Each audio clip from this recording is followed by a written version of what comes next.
Alors notre projet il s'appelle Les Voix Nouvelles. Les Voix Nouvelles, c'est les voix qu'on entend peu et les voix qu'on met en avant sur notre radio Le Chantier. On a développé en fait sous format de chantier d'insertion le principe du fait qu'on puisse insérer des personnes en situation de précarité par les techniques du journalisme. Et on a développé ce projet à Clermont-Ferrand. Et avec La France s'engage, on a la possibilité sur 3 ans d'essaimer sur ce projet-là pour créer 9 rédactions partout en France.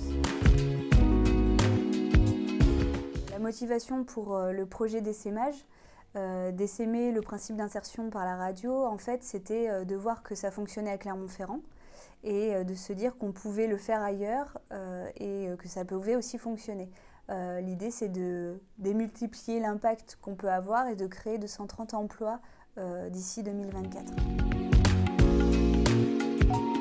Le prix de La France s'engage, c'est à la fois une dotation sur 3 ans assez conséquente qui va nous permettre de grossir en fait une partie de l'équipe de permanents pour pouvoir mener à bien ce projet d'essaimage du chantier d'insertion par la radio. Créer 9 rédactions ailleurs, ça demande aussi d'embaucher des journalistes, donc ça va être notre travail à nous. Et sur la fondation, à la fois on a cette dotation et à la fois on a un accompagnement par les mécènes et la coalition que forme La France s'engage. Ce réseau de rédaction inclusive va commencer à Saint-Denis de la Réunion. On va avoir la première rédaction essaimée et ensuite, au gré des porteurs de projets, on va voir où on peut s'implanter. L'idée étant qu'il y a un vrai besoin au niveau social, qu'on soit vraiment implanté sur le territoire et qu'il y a un besoin pour les personnes en précarité sociale. Et selon les porteurs de projets, on va aller en Bretagne, on peut aller à Paris, on peut aller un peu partout en France.